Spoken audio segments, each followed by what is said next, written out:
Kyle Bavuma, South Africa's number 7. 2 to win. Hazelwood bowls to him and he plays defensively under his eyes out to mid-off. So 1 left in the over. They're not making it easy, the Aussies. No, fighting to the end. No half volleys, no wide balls outside off stump. As you'd expect, Flem, they've been a terrific bowling group, but just not been able to find a way in the 4th innings here as the pitch went to bed. Yeah. No, we'll be reflecting on it. They'll reflect more on it. The collapse is horrible. Horrible. So Hazelwood, final ball with this over. 2 to win. Bowls here to Bavuma, goes back and carves through the offside, gets 1, cut off by Labuschagne. He keeps the strike, scores a level. Ends the over, 5 for 281. It means that Bavuma will get the chance to win the test match in the next over. South Africa, for what it is worth, they cannot lose. And indeed, by dint of that, they will be world champions one way or the other, improbable as it is. It's done, that's it. As the tie, of course, in that ridiculously unlikely scenario does mean a shared trophy. So South Africa have reached where they needed to be. 1 run to win. In a way, whether you want to compare it to a boxing bout or a wrestling bout, it's only fair that they get to beat the defending champions and grab the mace from them. Australia have proudly held up that mace for 24 months, which they won right here in London, just down the road, which is just about to hand it over to South Africa. That South African balcony is packed. All eyes on Kyle Bavuma. 1 run to win. Stark from the pavilion bowls here, and Bavuma goes back and plays to cover, and Labuschagne's still scampering around there at cover. He's given him nothing, as you'd expect from the Queensland captain. Yeah, he's been fantastic, Marnus. I mean, he must be so disappointed with not going on to get a big score in this test match, whether he plays the next test match in the West Indies. But you wouldn't have known in the field. He's encouraged. He's cut off potential boundaries, cut off singles. Been excellent. A.B. de Villiers there with his family, giving his son a cuddle. Great moments. Bavuma still got his hand over his mouth. He won't believe it till it's happened. You can understand why. That weight of expectation. Can it be lifted here? Stark over the wicket. Once a win. Bavuma gives the stumps away. Tries to play a ramp of sorts. Ends up with Carey. Appeal for caught behind. They've got no reviews. It's given not out by umpire Gaffney. That would have been a perfectly modern way to have won the trophy. Jumping across the stumps and trying to flick it over Fine League's head. It would. And it'd make a great highlights package. Do it again. Go for it again. Yeah. Why not? Gosh. I wonder if they'll replay that one for us. Carey's very confident. I think South African fans are doing the DRS signal. Seeing Ultra Edge here, and he did hit it. He did hit it. It's hit his glove on the way through, so it's umpire error there from Chris Gaffney. Yeah, that's cost the Australians World Test Final. It's actually Illingworth at that end, but point remains. It was hit. So Mitchell Stark to Bavuma, 1 to win. Can it be this ball? Hits him on the body. He wants to run through. Inside edge as well. Full delivery. All happening late. No is the call. He's making hard work of it. Are they able to read his heart rate at the moment? I'm thinking in excess of 200. He's tried a bit of a ramp. He's tried to run when it's just there. I'd love to see another ramp. Quite moving scenes of this. The young South African fans, all with their parents. A generation to generation story. Temba Bavuma on the balcony, watching Mitchell Stark beneath him, towards us, towards Bavuma. 1 to win. Stark bowls and Bavuma fillets it through the offside. Out towards the point rope. He'll finish it with a boundary. South Africa, at long last, are world champions.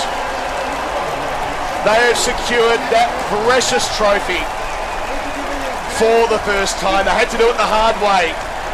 74 runs behind on the first innings, set 282 for victory. They get the job done by 5 wickets. They have seized the moment.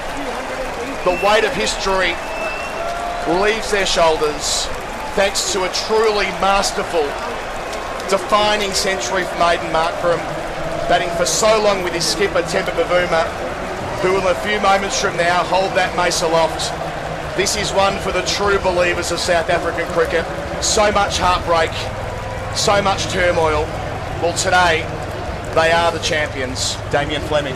Yeah, and well deserved, isn't it? There were times when they were behind the 8 ball at the end of day 1, their intent with their batting, you just felt like they're going to be 100 runs behind and have to bowl so well. And then with the ball in the second innings, you felt early on, Australia number 28, it's going to be an easy back-to-back World Test Championship for the Aussies, but Rabada again inspired it, and then with the bat, in the end they've done it comfortably. 5 wickets is an emphatic win for South Africa, and just the scenes out there. Graham Smith, a wonderful captain, great batsman for South African cricket. Never had the chance, had he, to win a world title. And for the Australians, they'll feel like they've let one go there.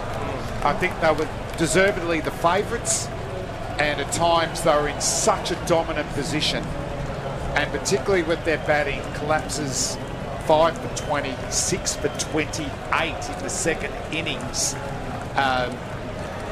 is just not good enough, and you're not going to win a big game like that with those collapses. Bharat, we'll get your thoughts before going downstairs to interview Pat Cummins. Yeah, and for South Africa to do this, to finally bring this generational trauma to an end against Australia, who so often have been the bogey team for them, so often broken their hearts, would mean so much. And coming into this game, they needed the leaders in the side, the champion players in the South African team to put their hand up. Kagiso Rabada with the spell on day 1, then once again with the spell on day 2. Aidan Markram to play the innings he did. And then Temba Bavuma on one leg, the captain. He's had such a story, interesting story to this point. He spoke a lot about wanting to complete the story, finish the story. He had fantasized about this moment where South Africa will finally be called world champions. And wasn't he excited on that balcony? Almost jumped off the balcony for a second. These are precious scenes. Tears in the crowd. The two who were there at the end, David Bedingham, whose story is so unlikely, came to England to have a chance at a professional career, came into the Test side by dint of South Africa, not really knowing where they were as a Test nation last year when sending that side to New Zealand. Well, they have come full circle here at the home of cricket. Those fans in the crowd have been brilliant as we let Bharat go. The Australians are applauded through the long room as well. It was a riveting Test match, Flem. The shifts in momentum the whole way through, the twists, the turns, everything that we didn't expect happened immediately after. We expected one thing to go one way. It was that kind of week, wasn't it, here at Lord's across 4 days? And, well, in the beaming sun on a Saturday afternoon, this is the moment that South African fans have been waiting for since readmission, to be able to say that they are world champions. The leadership of Temba Bavuma, the contribution of Aidan Markram, the purposeful way they went about chasing 282 as well, Flem. We spoke in the first innings about a lack of rigour to the way they were going about their work with the bat. Knocked over for 138, losing 5 for 12 at one stage. Well, second time around, they showed they are made of tough stuff. Certainly so, and let's hope it does inspire more Test match cricket for South Africa. We'd love them to be able to go home over the summer, at least play one Test match, so their fans get to cheer their heroes, and just real resilience, you know, to keep believing that they could win this Test match. I mean, even with 282 just seemed too far away, but we did know the pitch had got flatter, it got slower, and Markram's innings, 136, is one of the great Test knocks, and he looked, starting on a pair, he looked poised, He looked confident. He scored. He put it back on the Australian bowlers who, as we kept saying yesterday, not one Australian fast bowler could bowl a maiden. So there was brilliant batting from Bavuma, good leadership. He was on one leg, and you felt like they didn't leave any runs out there. You know, he found a way to get quick singles, to get back for the twos. But that partnership will go down in folklore for South African cricket. Their captain, Bavuma, Markram, who I hope can play more test match cricket. He looks a player that should be averaging 45. He likes the Australians. 3 of his top 4 scores are against the Aussies, against a quality attack. So South Africa can also say that they have beaten a very good Australian team as well. Takes a bit to beat these Australians in a final, the way in which they held their nerve in India a couple of years ago in the One Day World Cup, coming back from a long way behind in the tournament, winning the World Test Championship in tough conditions against India a couple of years ago, an excellent Indian team, coming here and getting the better of South Africa in the biggest moments across the first couple of days before that comeback began, and that collapse of 7 for 45 in the second innings proves decisive. It is, and just really enjoyed the experience being at Lords again, Colo. Isn't it great? It is a beautiful venue, full stop, but for a neutral test to have virtual packed out crowds every day, and love to, filled predominantly with South Africans, but a heap of Aussies here as well. So good on everyone that's travelled over to watch this. If anything, I didn't love the pitch. I'd like to see a little bit more pace in this wicket going forward. But as a venue, this is just A grade and perfect for a World Test Final for neutral teams. I mean, they'll be hoping they get England in a World Test Final, but it doesn't matter on the last 3 days or 4 days. It'll shut down a debate on that instantaneously. This is the right place to hold the World Test Championship Final. It shouldn't go to Ahmedabad. It should stay at Lords. This has been, as you say, the perfect coming together of both fan groups and the neutrals and all the rest. We're going to get Jeremy Coney back in a sec, but Andrew Sampson, our resident South African in our team this week. I know you said before play today that having covered this team since readmission, having been around the world with them in different ways, that this would be one of the most emotional days of your life. Absolutely. Probably the greatest moment of my life. It's not about me, obviously. I think up until today, the greatest moment of my life was at 3:58 a.m. in the morning in South Africa on the 6th of January 1994. McGrath caught and bowled de Villiers. South Africa won by 5 runs, defending 117, but it's probably better, That we've spoken so much about how it is for South African cricket and generational trauma. We were joking earlier about the piece that Dan Gallen wrote overnight, describing it in that way. Seeing those young kids with their parents, it's extremely moving. Parents in tears with their kids.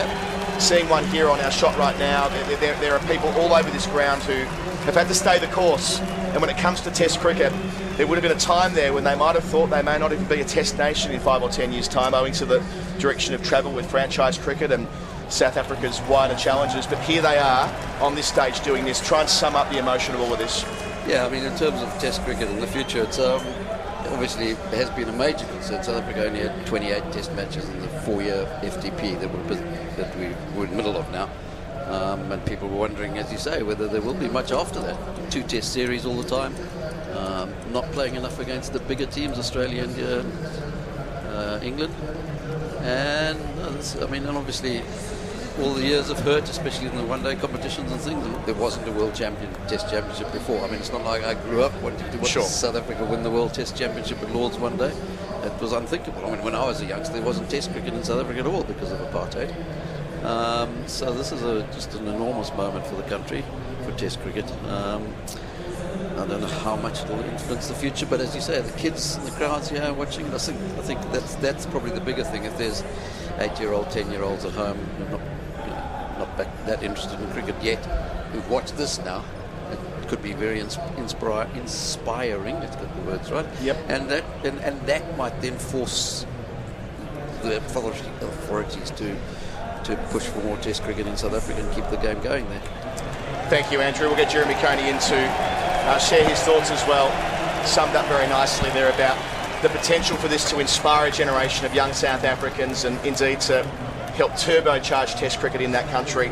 There's always been these parallel storylines running through this series, or through this match rather, and the build-up to the final about the health of South African Test cricket.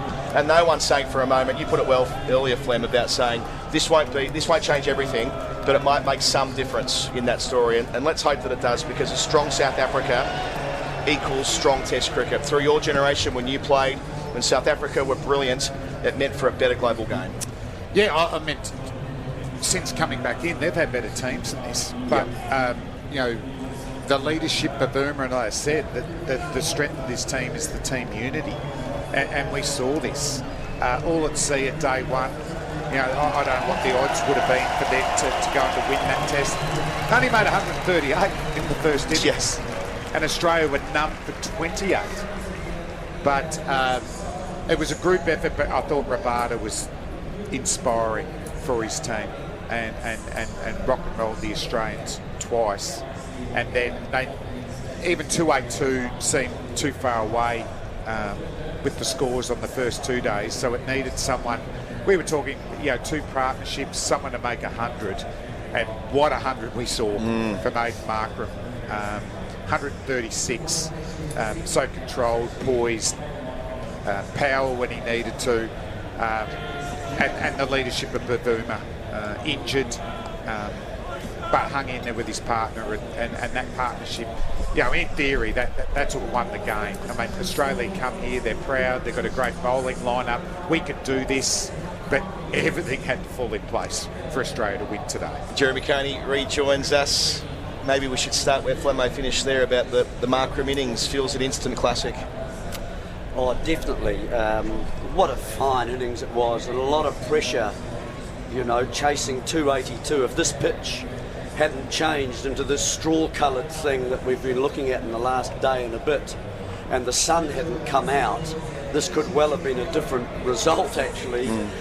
Just shows you that the game, the conditions of the game's presiding geniuses, but also, you know, to have Markram there with the capability of actually putting that into a practice. Fabulous innings, you won't forget that in a long time. And the culmination of I like this final because it's a culmination of 2 years' work.